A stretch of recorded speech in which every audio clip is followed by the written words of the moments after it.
Bonjour à toutes et à tous et bienvenue pour cette nouvelle vidéo. Finalement, ça va être un petit peu un prolongement des précédentes, puisque évidemment l'actualité évolue. Force est de constater que là, il va peut-être y avoir vraiment un test pour savoir si oui ou non Israël va quand même essayer de faire un geste pour le Ramadan. Parce que si jamais, si jamais, le problème c'est que malheureusement, si Israël accepte un cessez-le-feu, euh, surtout pendant la période du Ramadan, est-ce que ça ne va pas donner l'opportunité au Hamas pour en profiter, pour se repositionner et faire foutre son bordel? Malheureusement, force est de constater que c'est ce qui risque d'arriver. Euh, D'autant plus que maintenant, je pense qu'il est clair que vous avez vu, les médias font tout pour essayer de camoufler, pour essayer de cacher un petit peu sous le tapis euh, finalement le fait que la communauté internationale est tenue par la peau des couilles. L'Amérique soutient Israël. L'Amérique ne lèvera pas le petit doigt. Et je ne suis même pas sûr que l'administration Biden, malgré ce que Biden est en train d'essayer de dire que oui, il faut être pour un cessez-le-feu, etc., etc. Mais c'est pas sûr euh, que les États-Unis. Je pense que là, on est quand même dans une situation où le lobby sioniste aux États-Unis est en plein boom. D'ailleurs, c'est assez amusant parce qu'il y a un sondage qui a été effectué aux États-Unis. On prétend, hein, on dit que la grande majorité des Afro-Américains votent démocrate. Sauf que le problème, c'est que dans la communauté afro-américaine, et plus particulièrement la communauté afro-américaine religieuse, beaucoup d'Afro-Américains euh, sont partisans du fait de ce lobby sioniste. Ce qu'on appelle lobby juif de façon assez vulgaire, mais c'est souvent dans la communauté afro-américaine qu'il y a une conscience sur l'influence du lobby juif, du lobby sioniste aux États-Unis. Pour ce qui concerne la France, là c'est encore pire, puisque même médiatiquement, certains journalistes, certains experts ne se cachent même plus pour essayer de minimiser le fait que nous sommes bien en face d'une liquidation de la bande de Gaza, et que même en ce moment, la Cisjordanie, on voit également une progression des colonisations israéliennes. Donc le sujet, si vous voulez, est compliqué parce que, comme je l'avais dit dans des précédentes vidéos, là tout d'un coup, le monde, même ceux qui ne s'y attardaient pas franchement sur le sujet, sont bien forcés de constater que on a été très véhément à être moraliste contre la Russie, mais là où aujourd'hui on a des preuves, on a des vidéos qui circulent, aujourd'hui on est à presque 30 000 victimes civiles de l'attaque, des attaques de l'armée de Tsahal sur la bande de Gaza. Sauf que là c'est normal. Alors, je vais même tout simplement dire ce que parfois certains peuvent penser, c'est que finalement, c'est pas plus mal parce que ça permet de faire une liquidation de tous ces Arabes. Il y en a, c'est ce qu'ils pensent. Et c'est ça qui est formidable. C'est formidable parce que sur le sujet israélo-palestinien, là on a des démonstrations, on a des preuves de massacres, de bombardements de civils, sous le prétexte que le Hamas se planque évidemment sous des hôpitaux, sous des écoles, dans les universités, etc. etc., etc. Là, évidemment, on est en face d'un État qui est déterminé et qui n'en a rien à foutre de savoir qu'il y a du civil. Eux, ce qu'ils veulent, c'est dégommer du Hamas.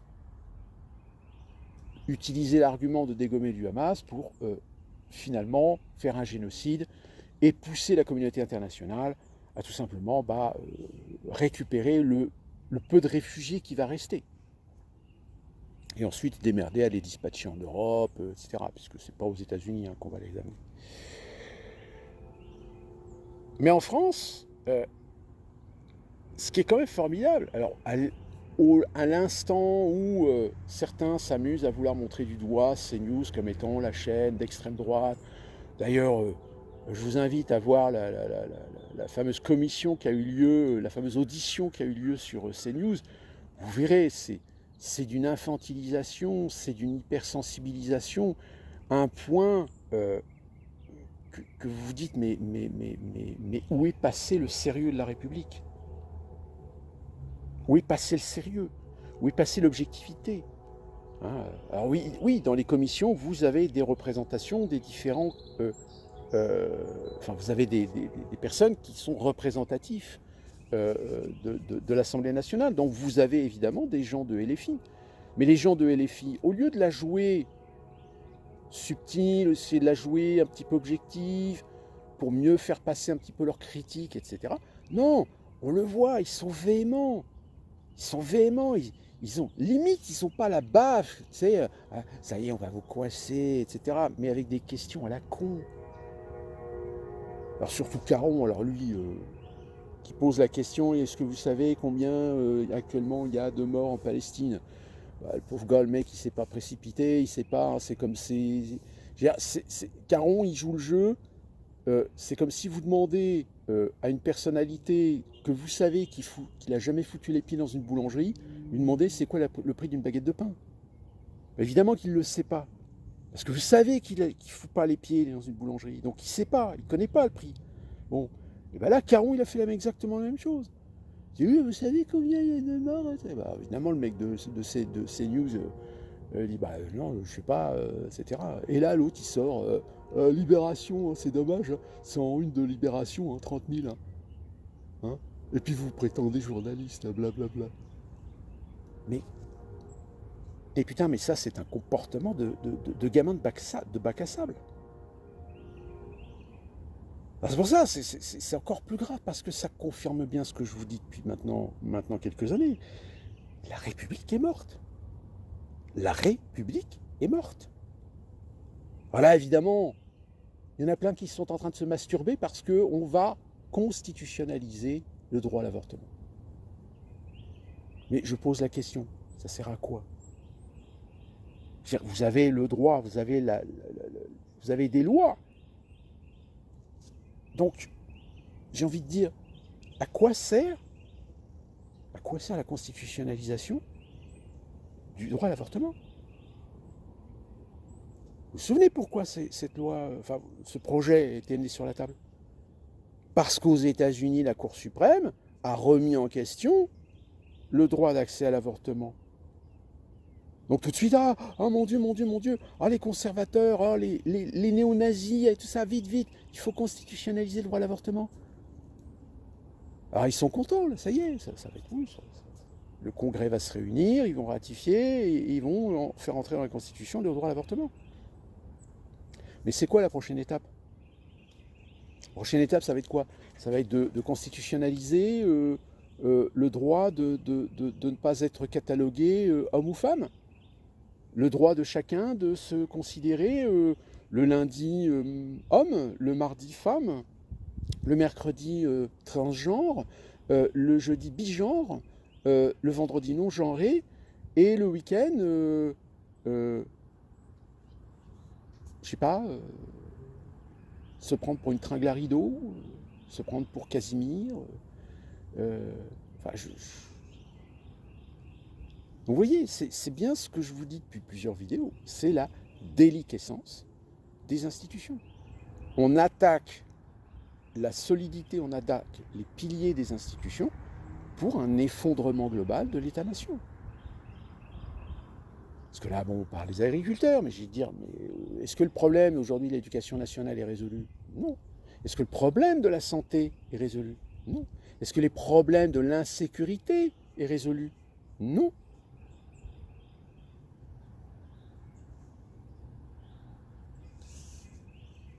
Je rappelle aux agriculteurs que l'Union européenne a signé le traité de libre-échange avec le Chili et puis un autre pays, je ne sais plus lequel. Donc le Mercosur, il va être signé. Donc tout ce que vous a dit Macron sur la souveraineté, oui, on va renégocier, c'est du pipeau. C'est du pipeau de A jusqu'à Z. Et le mec, qu'est-ce qu'il va faire la prochaine fois qu'un journaliste va peut-être oser lui poser la question, il dit, mais attendez, souvenez-vous, vous avez dit ça, puis finalement, l'Union européenne, elle s'en bat les couilles, donc les agriculteurs français, là, aujourd'hui, vous leur répondez quoi? Eh ben, il va encore faire son petit scénario, sa petite histoire, il va encore nous jouer avec une usine à gaz technocratique pour essayer de noyer le poisson. Mais en réalité, les agriculteurs, vous allez continuer à crever la gueule ouverte. Et puis c'est tout. Là, on a appris Attal va généraliser la réforme sur le RSA.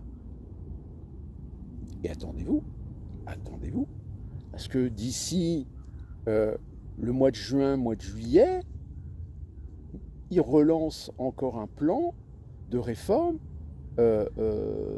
sur le droit du travail. Vous verrez, ils détricotent tout. Ils sont en train de tout détricoter. Les Jeux Olympiques. Mon Dieu, les Jeux Olympiques. Alors, il y a des trucs qui ne sont pas prêts, des trucs qui ne sont pas finis. Alors, on a inauguré le village olympique en grande pompe. Alors, je ne sais pas si vous avez vu où est le village olympique. Le village olympique, il est juste à côté d'une bretelle. Alors, ils ont beau installer 4 parasols de purification de l'air. Le problème, c'est que les ventes d'appartements, ça part pas, ça se vend pas. Pourquoi? Parce que c'est dans un coin paumé. C'est dans un coin pourri. À tel point qu'ils ont baissé les prix des appartements. Ils ont baissé les prix du mètre carré. Pour essayer d'en vendre. Ah non, mais moi je suis impatient de voir ce qui va se passer aux Jeux Olympiques. Et encore, je suis persuadé que tous les médias vont recevoir l'ordre que s'il y a des pépins, s'il y a des merdes, s'il y a des conflits, s'il y a même de la répression de la part des CRS sur telle ou telle manif, etc., de ne pas en parler, de ne pas en faire ombrage, de se concentrer sur les Jeux Olympiques. C'est-à-dire que pendant 3 semaines, ça va être ça va être Jeux Olympiques, Jeux Olympiques, Jeux Olympiques. Le monde va s'arrêter pendant les Jeux Olympiques. Les Français vont continuer à crever la gueule ouverte. Les Français qui travaillent sur Paris intramuros, mais qui se tapent 2 heures de trajet tous les matins, bah là, ils vont se taper 1 heure de plus. Ils vont arriver en retard. Ils vont se faire réprimander. Enfin, ça va être un désordre social supplémentaire. Ah, mais vous n'êtes pas dans la merde en ce moment. Mais c'est grave. Puis comment voulez-vous avoir un espoir? Alors actuellement, tout le monde s'attaque à Jordan Bardella. Ben ouais, mais Jordan Bardella, qu'est-ce qu'il a fait à l'Union européenne? Pas grand-chose. Alors en effet, ce qui est comique, c'est que vous en avez une qui a critiqué Jordan Bardella parce qu'il a fait un discours avec un drapeau français, il n'y avait pas de drapeau européen. Ah mais non, mais maintenant le drapeau français est indissociable du drapeau européen. Alors vous remarquerez quand même une chose, c'est que le Rassemblement national est en campagne pour les européennes. En étant en campagne pour les européennes, ils ne mettent pas de drapeau européen. Pas cohérent. Et ça amène évidemment, alors peut-être qu'en effet les européennes vont être un pouls de la situation. Vous avez des sondages qui mettent le Rassemblement national en tête. Mais on va être très clair, le Parlement européen, de toute façon, tout est structuré de telle manière à ce que même si les partis conservateurs, tels que le Rassemblement national, prennent des sièges, ils n'auront jamais, jamais, jamais la majorité. Donc ils feront de la figuration. Ils participeront au débat démocratique européen, mais ils ne serviront à rien. Puisque de toute façon, il y aura toujours cette collusion entre les gauches social-démocrates et les droites libérales pour maintenir une majorité à l'Assemblée, au Parlement européen, de telle manière à ce que, même si demain le Rassemblement national avec les autres partis gagne 10, 20 ou 30 sièges, de toute façon, ils ne seront pas majoritaires. Alors on dira oui, mais ils ont quand même une part non négligeable, ce seront le premier mouvement d'opposition au Parlement. Ben oui, mais j'ai envie de dire, ils sont le premier mouvement d'opposition en tant que parti à l'Assemblée nationale. Pour quel résultat? Non, parce que Marine Le Pen, elle est gentille, mais on ne peut pas dire que soit très omniprésente en tant que parti d'opposition. Alors oui, vous allez me dire, oui, mais non, les premières oppositions, c'est la NUPES. De toute façon, la NUPES, vu dans l'état où ils sont aujourd'hui, comme l'a dit un député, de toute façon, la NUPES, ils ont réussi au moins une chose, c'est réussir à décrédibiliser, infantiliser, hypersensibiliser, dénaturer, dématurer l'Assemblée nationale. Ils ont tellement foutu le bordel dans le débat public, dans le débat même de l'Assemblée nationale, que de toute façon maintenant ça n'a plus rien de sérieux. Ça ne ressemble plus à rien. Donc, même la chef de liste du parti présidentiel pour les européennes, elle ne représente rien. Fille d'agricultrice, ben, fils d'eux, c'est bien. Mais si tu vas dans le sens contraire de l'intérêt de ce à quoi appartiennent ta famille, bah, enfin je sais pas.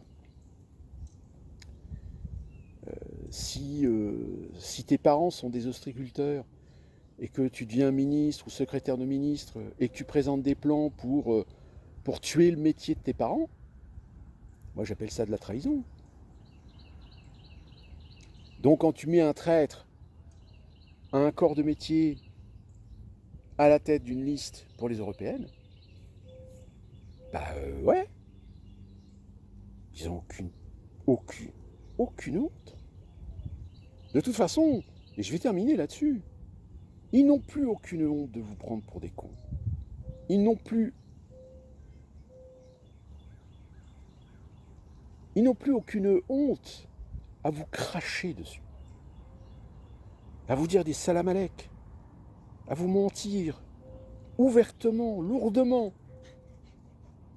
avec la complicité évidemment des médias.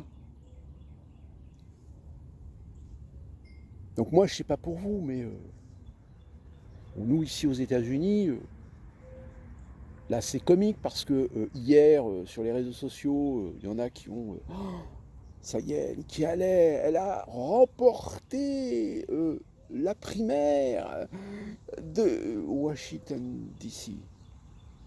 Washington DC aux États-Unis, c'est juste un petit carré où se trouve la capitale. Mais ouais, elle a remporté machin. Ouais, sauf que Trump il a remporté le Michigan. Et puis là cette semaine, je crois que c'est demain, mardi. Là, on a le plus gros jour, le plus important, qui va être le jour le décisif, puisque ce sera plusieurs États qui vont se prononcer. Donc là, de toute façon, je vous l'ai dit, c'est plié. Trump sera le candidat républicain en novembre, face à Biden. Et en plus de ça, la Cour suprême aujourd'hui vient d'invalider la décision de la Cour suprême du Colorado de mettre inéligible Donald Trump. La Cour suprême fédérale. Donc qu'est-ce que vous voulez que je vous dise? Alors à moins qu'il se fasse assassiner, Trump, bah aujourd'hui, il a une autoroute qui est tout tracée. Il a une autoroute qui est tout tracée puisque ses avocats aujourd'hui sont en train justement de trouver des vices de forme sur tous les procès qu'il a pour inciter tout simplement a joué la carte du fait que les faits qui lui sont reprochés l'ont été au moment où il était peut-être président, et dans ce cas-là, joue en sa faveur l'immunité. Donc là, Donald Trump, il a un autoroute jusqu'en novembre. En revanche, les démocrates, alors là, on essaie de... Là, c'est un petit peu... vous vous souvenez de ce film « Il faut sauver le soldat Ryan ». Là, actuellement, on est en train d'assister à « Il faut sauver la vice-présidente Kamala Harris ». On essaie de la remettre un petit peu en avant, parce qu'on ne sait jamais s'il se passe quelque chose ou s'il arrive quelque chose à Biden. C'est quand même elle qui en priorité sera en première ligne pour être la candidate finalement, la successrice, je ne sais plus comment on dit, de Biden, si jamais il arrive quelque chose à Biden. Et j'ai envie de dire, le fait qu'on essaie de remettre un petit peu Kamala Harris sur les rails, bah, j'ai envie de dire, c'est peut-être justement prémonitoire qu'il risque de se passer quelque chose à Biden. Alors oui, il y a aussi, alors il y a une semaine ou deux, je crois, il y a eu le show. Biden est passé dans un des late shows qui existent aux États-Unis, qui est celui de je ne sais plus son nom, qui est un ancien de SNL d'ailleurs. Alors évidemment, c'est génial sur les réseaux sociaux. Ouais, regardez, vous voyez bien, il n'est pas aussi cynique que les gens le prétendent. Il a toute sa tête, il a tout son esprit, etc. Mais ces gens-là, je leur dis, mais vous savez qu'aux États-Unis, il n'y a aucune spontanéité dans les émissions de télé. Tout est écrit, tout est scénarisé.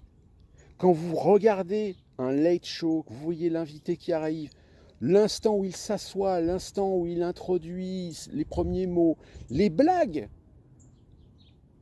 tout est écrit d'avance.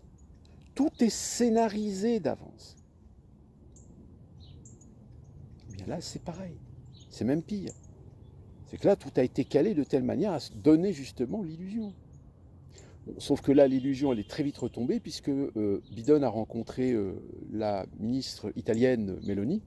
Et à un moment donné, il a dit un truc où il s'est encore emmêlé les crayons, à tel point que même Meloni, à un moment donné, du regard, on sentait qu'elle était perdue, qu'elle cherchait de l'aide auprès des assistants, dire qu'est-ce qui se passe? Qu'est-ce qu'il est en train de dire là? Est-ce qu'il est en train de péter un plomb ou... Donc ils n'arrivent pas en fait. Ils n'arrivent pas à préserver l'illusion.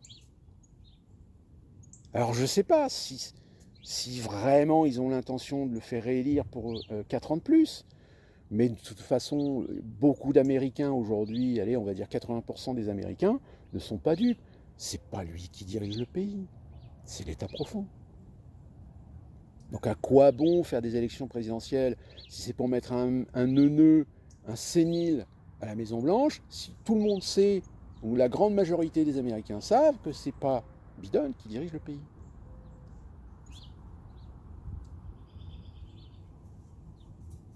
Puis l'Ukraine, qu'est-ce que vous voulez que je vous dise de l'Ukraine? De toute façon, c'est fini, c'est plié l'Ukraine.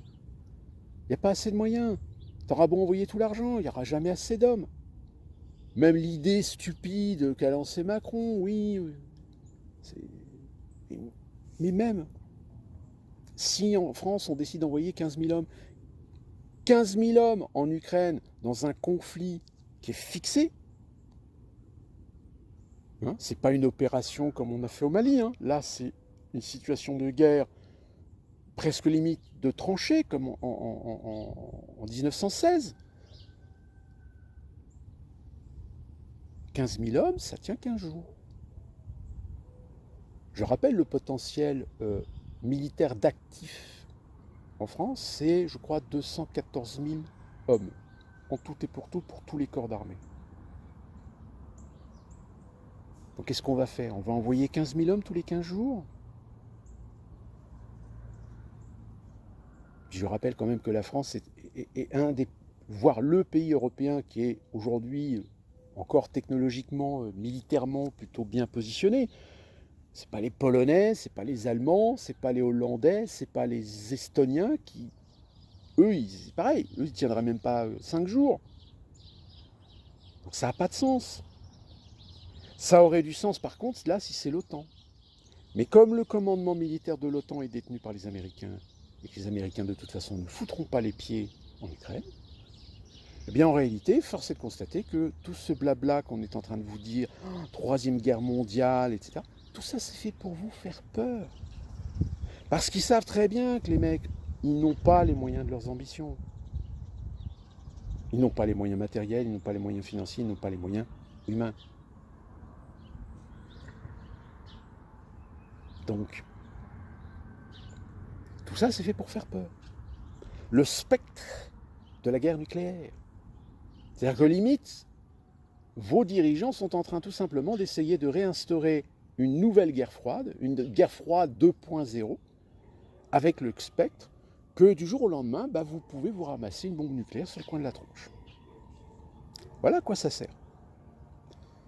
Parce que de toute façon, ceux qui dirigent le monde aujourd'hui, eux, ils sont très clairs. Ils disent, hors de question que quiconque appuie sur le bouton. Donc vous démerdez. Vous faites illusion, enfin, voilà. Et on arrête là. Donc voilà ce que je pouvais vous dire en suivi de l'actualité. Force est de constater que c'est toujours autant le bordel, mais c'est un bordel qui est inquiétant, dans ce sens où c'est un bordel, on ne voit pas l'issue. On ne sait pas où ils vont. D'ailleurs, eux-mêmes, je ne pense même pas où ils savent où ils vont. Ils font du blabla, ils font de la com, mais structurellement, ils sont à l'ouest. Techniquement, ils sont à côté de la plaque. Parce qu'évidemment, quand on est dans la volonté de vouloir faire de la destruction d'État-nation, qu'est-ce qu'on fait ? Pendant des années, on a placé des gens incompétents. On a placé des gens incompétents à des hautes fonctions. On a placé des gens arrivistes, ambitieux, mais qui n'ont ni les carrières, ni l'expérience, ni les compétences. Sauf que le jour où il y en a un d'entre eux qui fait une connerie, comment tu fais pour essayer de planquer la connerie ?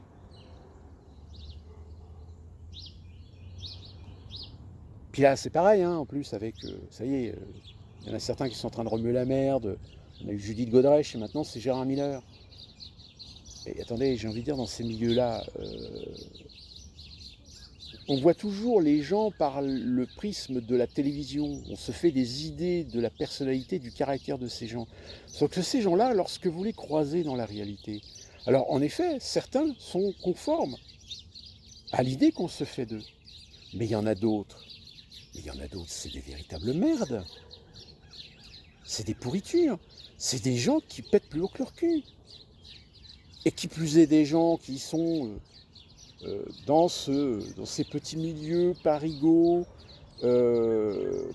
bobos, socialistes, gauchistes, etc. Des petits milieux où ils se pensent qu'ils ont tous les pouvoirs et qu'ils peuvent faire tout ce qu'ils veulent. Moi, je pense que Miller fait partie de ces gens. Le mec, il a pété plus haut que son cul. Le mec, Et vous verrez que, tôt ou tard, à un moment donné, il va s'étendre dans des plates excuses en disant oui, j'ai pas pris conscience, la célébrité m'a monté à la tête, etc. Et attends, putain, bonhomme, t'es psychiatre. Donc si tu fais la démonstration que toi-même, en tant que psychiatre, tu dis ouais, j'ai pété les plombs, mais enfin, non, je sais pas, c'est... Ouais, ça fait partie de la déliquescence, ça fait partie du déclin global. Tellement global que le jour où vous tombez sur quelqu'un qui est compétent, qui est professionnel, putain, mais vous êtes émerveillé, vous êtes béat devant ces gens-là. Vous avez envie de les embrasser. Parce que plus en plus on rencontre et on croise des gens incompétents, des gens qui clairement ne sont pas dans leur fonction, ne sont pas dans leur métier, ne sont pas dans leur responsabilité, ne sont pas dans la maturité de leur responsabilité. Donc le jour où vous tombez sur quelqu'un qui sait faire, qui a le savoir-faire, vous dites amen. Franchement, on n'est pas dans la merde. D'ici là qu'on se retrouve pour une prochaine vidéo. Merci de vos soutiens. Je me soigne, ne vous inquiétez pas. Et nous, on se retrouve très prochainement pour une nouvelle vidéo.